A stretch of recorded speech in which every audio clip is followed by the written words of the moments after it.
નમસ્કાર મિત્રો, આજે સીધું ને સટમાં આપણે માનનીય વડાપ્રધાન નરેન્દ્ર મોદીએ લોકસભામાં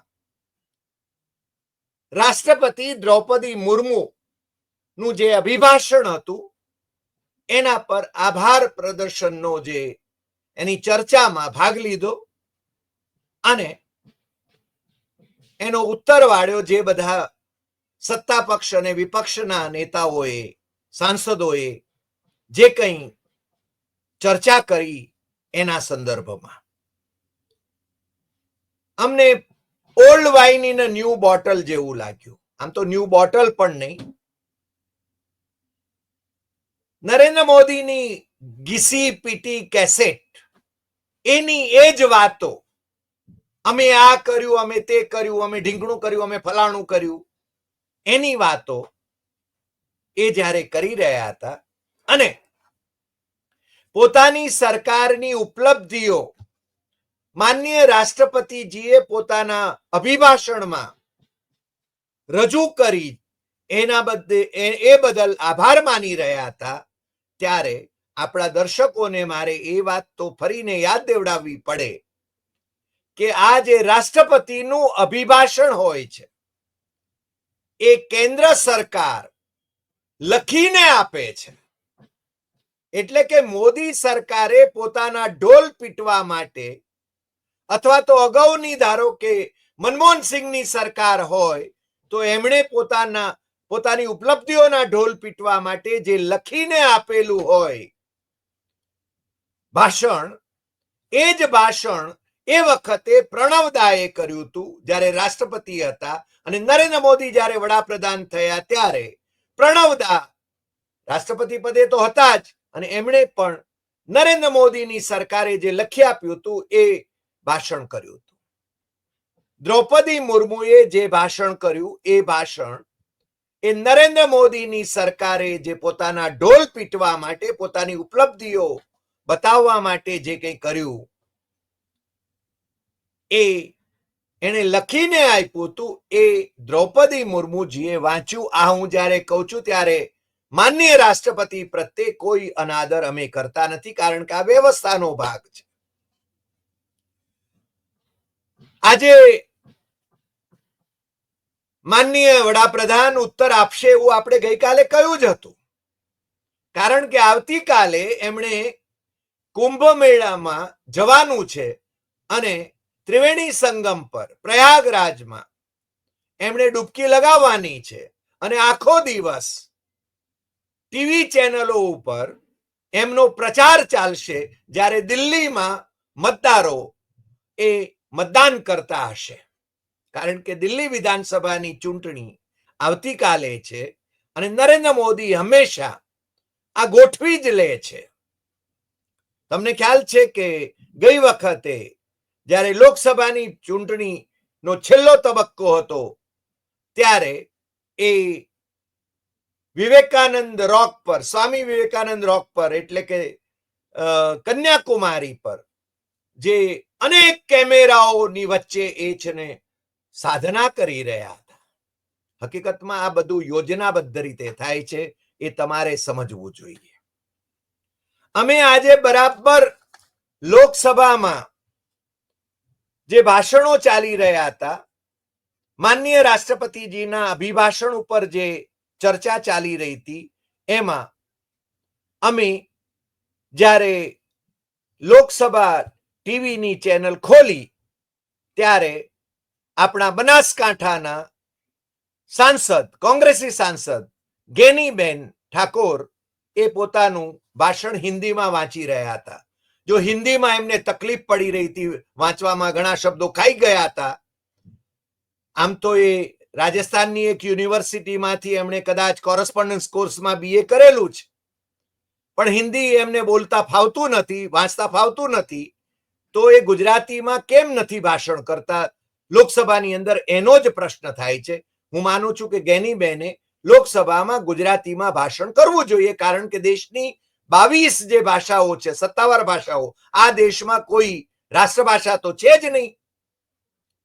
એ 22 જે સત્તાવાર ભાષાઓ છે આપણા બંધારણની અંદર પરિશિષ્ટમાં નોંધાયેલી, એમાંથી દરેકે દરેક ભાષામાં સાંસદ પોતે ભાષણ કરી શકે છે. ગેનીબેનને હિન્દી બરાબર વાંચતા ન ફાવતું હોય એ દેખાઈ આવતું હતું, હસવા જેવું હતું, કારણ કે એમનું છે ને વિજય રૂપાણી જેવું જ હિન્દી લાગતું હતું. વાંચી રહ્યા હતા છતાં એમાં છે ને ચબરડા વાળી રહ્યા હતા. એટલે અમે એક ભાષણ એમનું થોડું ઘણું સાંભળ્યું, પછી ફટાફટ બીજા કેટલાક સાંસદોને સાંભળ્યા, અને જ્યારે આસામના એક સાંસદ માન્ય વડાપ્રધાનના વખાણ કરી રહ્યા હતા, ભારતીય જનતા પાર્ટીના એ સાંસદ, ત્યારે માનનીય શહેનશાહે આલમ નરેન્દ્ર દામોદરદાસ મોદી એ લોકસભામાં એન્ટ્રી મારે છે અને મોદી મોદી મોદી ના નારા લાગે છે, ભારત માતા કી જય ના નારા લાગે છે. શહેનશાહે આલમ પ્રવેશી ચૂક્યા. 5 વાગે એમણે પોતાની સાથે રિજિજુ અને જીતેન્દ્રસિંહ, જે એમના પીએમઓના જે મિનિસ્ટર છે, એ એમની સાથે એ પધાર્યા અને એ વખતે માનનીય અધ્યક્ષ શ્રી એમનું ધ્યાન માત્ર ને માત્ર એમના તરફ હતું. અને બસ પછી તો ફટાક દઈને માનનીય વડાપ્રધાનનું ભાષણ શરૂ થયું. એટલે અમે તો બહુ ધ્યાનથી એ સાંભળી રહ્યા હતા. એમણે જે વાતો કરી અને બધાનો આભાર માન્યો. કુછ સકારાત્મક કુછ નકારાત્મક વાતો જે થઈ આ રાષ્ટ્રપતિજીના અભિભાષણ ઉપર, એની વાત તો એમણે કરી. અને એ તો આમ તો બહુ સારા વક્તા છે, પણ આજે ચહેરા ઉપર કઈ નૂર નહોતું.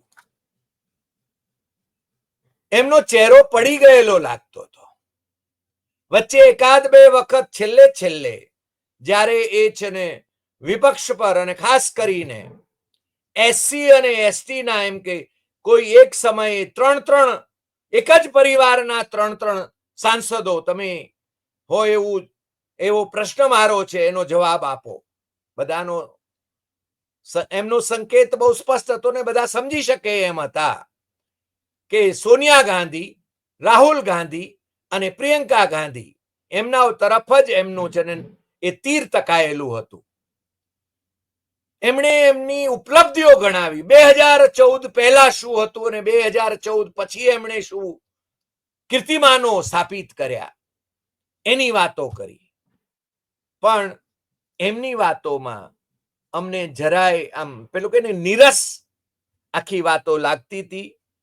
અને એની એ જ ઘીસી પીટી કેસેટ એમની અમને પેલા 4 કરોડ ઘર આપ્યા ને 12 કરોડ શૌચાલયો બાંધ્યા, અને એના એ જ એમની પ્રચાર સભાઓની અંદર જે રીતે જે ગોખાઈ ગયેલા હોય એ જ વાતો એને એમણે છે ને રજૂ કરી. અને બીજું આજની વિશેષતા એ હતી કે એમણે ન તો રાહુલ ગાંધીનું નામ લીધું, અમે જ્યાં સુધી સાંભળ્યું ત્યાં સુધી, ન તો રાજીવ ગાંધીનું નામ લીધું, પણ એમના ઈશારા બહુ સ્પષ્ટ હતા. અને એની એ જ અગાઉ કેસેટ જે વગાડી હતી એ જ કે 1 રૂપિયો હું મોકલાવું છું અને 15 પૈસા પહોંચે છે.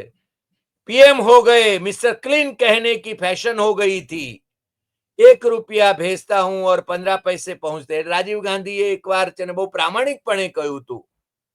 એની વાત, એની એ જ ઘીસી પીટી કેસેટ એ મારા વડાપ્રધાન કે મને તો એમ હતું કે રાહુલ ગાંધીએ ગઈકાલે જે વિઝન રજૂ કર્યું લોકસભાની અંદર વિપક્ષના નેતા તરીકે, એમણે રાષ્ટ્રને માટે એક વિઝન રજૂ કર્યું હતું. એને એમાં છે ને કંઈક ઉમેરણ કરશે કે અમે આ કરવા માંગીએ છીએ. લીડર ઓફ ધ ઓપોઝિશને જે સૂચનો કર્યા છે એ સૂચનો અમે અમલી કરીશું, અથવા તો એમાંથી સારા સૂચનો અમે સ્વીકારીએ છીએ અને એમને પણ તેડાવીશું કે આપણે ચર્ચા કરીએ દેશના હિત માટે. આ છે ને સત્તા પક્ષ અને વિપક્ષ વચ્ચેના સંવાદની જરૂર છે, જે અટલજીના વખતમાં હતો. અત્યારે તો નરેન્દ્ર મોદીના શાસનકાળમાં વિપક્ષ એ દુશ્મન છે એમના માટે, અને અટલજીની વખતે લોકશાહીને જીવંત રાખવા માટે વિપક્ષ એ અનિવાર્ય હતો. આ તમે સમજી શકો છો. એમણે સ્વચ્છતા અભિયાનની વાત કરી. અને કબાડ વેચ્યા એના છે ને કેટલાક કરોડ રૂપિયા, 2300 કરોડ રૂપિયા એમણે બચાવ્યા ને બાકીના લાખ એમણે આંકડાઓની તો ભરમાર કરી દીધી. આંકડાઓ કોણ ચેક કરવા જવાનું છે? એમણે એક બહુ સરસ વાત કરી, જેમ પોર્ટલની વાત કરી. મને સિદ્ધપુરના એક મહાશયે આ જેમ પોર્ટલ કેટલું મોટું કૌભાંડ છે એની વાત કરેલી કે તમે એ સરકાર, કોઈ પણ સરકારનો વિભાગ, કોઈ પણ નગરપાલિકા, કોઈ પણ મહાપાલિકા આ જેમ પોર્ટલ ઉપર એ છે ને ખરીદી કરે, એને છે ને કોઈ પૂછે નહીં. અને 5 રૂપિયાની પેન ત્યાં 50 રૂપિયામાં મળે. પણ નરેન્દ્ર મોદી કહે છે કે કમ પૈસો સે ખરીદી હોતી હૈ, હુઈ એમ કહે છે. અને 1,15,000 કરોડ રૂપિયા બચ્યા. મને લાગે છે કે એમને કોણ કહેવાનું કે ભાઈ આ તમારી જ પાર્ટીના લોકો એમ કહી રહ્યા છે કે આ જેમ પોર્ટલમાં તો ઊંચા ભાવે તમારે તમારી વસ્તુઓ વેચવી હોય અને કોઈ ટેન્ડરિંગ કરવાની જરૂર નથી. એટલે ખરેખર તો આ મોટું સ્કેમ છે.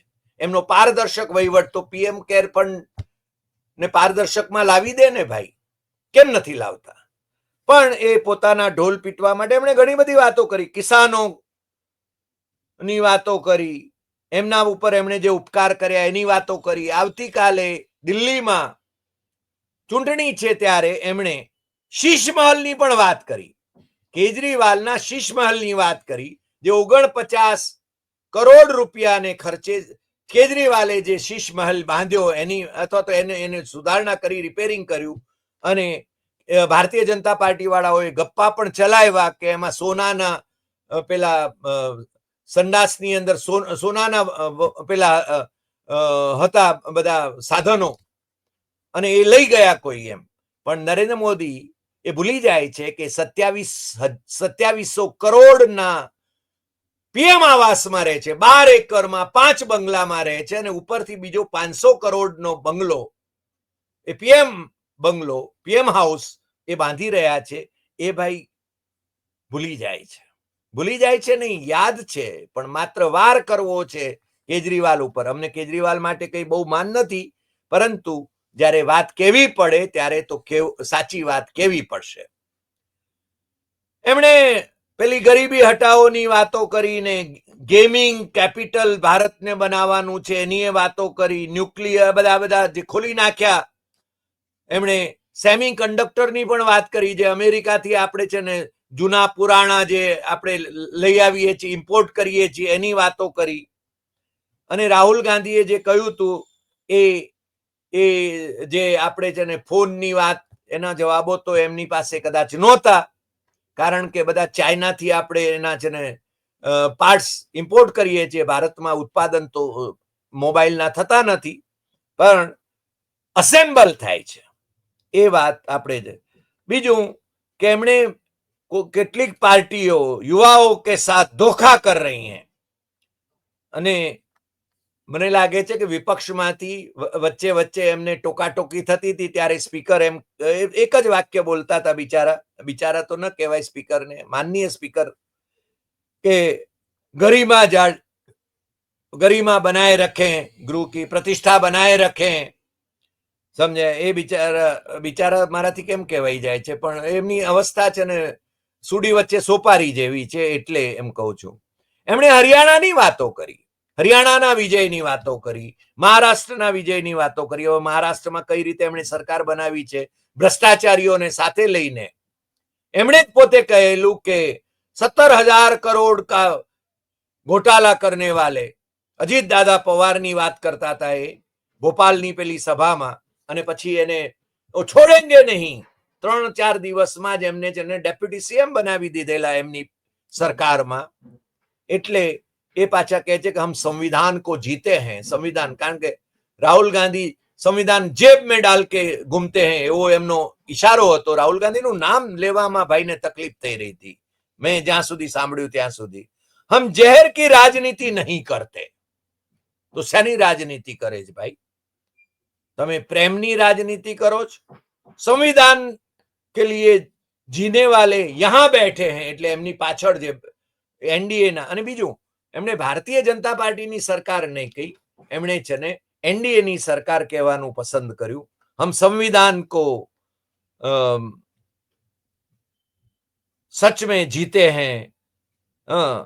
અને એમણે નહેરુનું પણ નામ નહીં લીધું, કારણ કે એમને છે ને ખબર નહીં, આ વખતે એના ચહેરા ઉપર નૂર નહોતું. તમે એમનો ચહેરો જુઓ તો આમ શું કે વ્યથિત હતો, એટલે એકદમ આમ દુખી લાગતો હતો. વચ્ચે એકાદ વખત આમ આક્રોશમાં આવી જતા હતા, ને પછી છે ને એ જે રીતે કોંગ્રેસ ઉપર વાર કરવાનું ચાલુ કરે છે, એ મને તો એમ હતું કે કરશે, કદાચ છેલ્લા ભાગમાં એમણે એ કર્યું પણ હોય, પરંતુ નહેરુનું નામ નહીં લીધું. પણ કેટલાક લોકો એમ કે નહેરુ મેમોરિયલ, તમને ખ્યાલ છે, એને હવે એમણે પીએમ મેમોરિયલ કરી નાખ્યું, બધા પીએમ ને. એટલે કે નહેરુનું જે આખું નામ હતું એ ભૂસી કઈ રીતે નાખી શકાય, અને ત્યાં આગળ છે ને બધા પીએમ નું એમણે સંગ્રહાલય કર્યું, એની વાત કરી, અને જાણે કે પોતે કેટલાક ડેમોક્રેટિક છે એ બતાવવાની પણ એમણે કોશિશ કરી. મને લાગે, અને ઓબીસી, એસસી અને એસટી નું જે કલ્યાણ એમણે કરી નાખ્યું, ઓબીસી ને કોન્સ્ટિટ્યુશનલ દરજ્જો આપ્યો કમિશનને, એની વાત કરી, પણ એ કમિશન ઠપ થઈ ગયું છે, એની વાત તો એ કરી શકે નહીં. સરદાર સાહેબનું એમણે જરૂર નામ લીધું, અને સરદાર સાહેબનું નામ લીધું ત્યારે મને છે ને કરમસદ યાદ આવી જાય, એ તો સ્વાભાવિક છે. સરદાર વલ્લભભાઈ પટેલ की दुनिया की सबसे ऊंचा स्टैच्यू हमने बनाया. वो भारतीय जनसंघ के या भारतीय जनता पार्टी के तो थे नहीं, वगैरह वगैरह वगैरह. પણ એમને છે ને કરમસદને ભૂસી નાખ્યું નકશામાંથી, અને આણંદ મહાનગરપાલિકા કરી નાખી, એની વાત તો એ કરે નહીં ને, કારણ કે એ, અને દિલ્હીમાં કે એમ છે ને કોઈ સરદાર પટેલનું સ્મારક બનાવ્યું નથી, એની તો વાત કરી નહીં શકે, કારણ કે એક સૌથી ઊંચી પ્રતિમા બનાવી, જે કમાણી માટે બનાવી છે. દર વર્ષે 500-600 કરોડ રૂપિયાની કમાણી કરે છે. 3000 રૂપિયા ખર્ચીને, 3000 કરોડ રૂપિયા ખર્ચીને, આદિવાસીઓની જમીન પડાવી લઈને, આદિવાસીઓને બેઘર કરીને, આદિવાસીઓને નોકરી ન આપીને, રઝળતા કરીને, અને આદિવાસીઓ આંદોલન કરે તો એમને જેલ ભેગા કરવાની ધમકીઓ આપીને એમણે જે આ સરદાર સાહેબની વાત કરી છે. સરદાર સાહેબ તો આદિવાસીઓના પ્રેમી હતા. સરદાર સાહેબનો તો પોતાનો ડ્રાઈવર એ આદિવાસી હતો, અને આદિવાસીઓની ને માટે એમને મમત્વ હતું.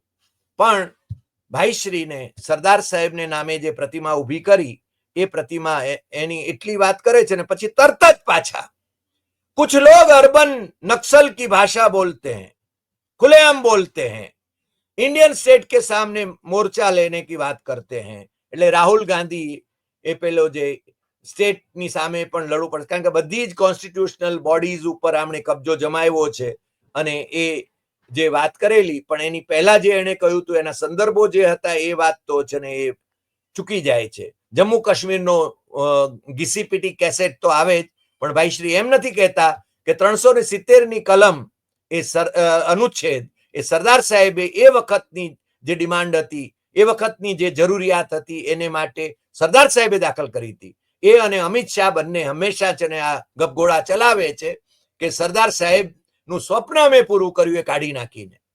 હવે શું વાત કહેવી હવે એના વિશે? संविधान की भावना हम जानते हैं, जो लोग संविधान जेब में लेकर चलते हैं, એટલે કે રાહુલ ગાંધી, મને લાગે છે એમના નિશાના ઉપર રાહુલ ગાંધી સતત, અને એને છે ને he is ઓબ્સેસ with Rahul Gandhi. મને લાગે છે કે રાહુલ ગાંધી એક જ છે કે જે એમને પડકાર રૂપ લાગે છે, અને એ પાછા મહાત્મા ગાંધીના ટ્રસ્ટીશીપની પણ વાતો કરે છે, અને બીજી બધી પણ વાતો કરે છે. મુસ્લિમ મહિલાઓને ટ્રિપલ તલાક નો પેલો જે કાયદો એને ગેરકાનૂની બનાવીને એમણે જે કર્યું એની વાત પણ એ કરે છે. પણ મને લાગે છે કે એકંદરે નરેન્દ્ર મોદીએ આજે જે ભાષણ કર્યું એ ભાષણમાં કોઈ જાન અમને ન લાગી. તમને લાગી હોય તો તમે જણાવજો, કારણ કે તમારે છે ને સંસદ ટીવી પર જઈને આ ભાષણ સાંભળવું જોઈએ. અને બીજું, NarendraModi.in એ એમની પોતાની વેબસાઇટ છે, એના ઉપર પણ એ વિડીયો મૂકે છે, અને એમની સ્પીચની આખી ટેક્સ્ટ પણ આવશે, કારણ કે હું હંમેશા એ સાંભળવાની કોશિશ કરું છું. પરંતુ આપણા કેટલાક દર્શકોએ જ્યારે મને સૂચવ્યું હતું કે તમે ચોક્કસ સમય એપિસોડ કરો, એટલા માટે 7, 7:30 વચ્ચે તમને એક પહેલો એપિસોડ આપણો થાય રોજે રોજ, અને રાતે 9 વાગે તમને બીજો એપિસોડ આપણો થાય.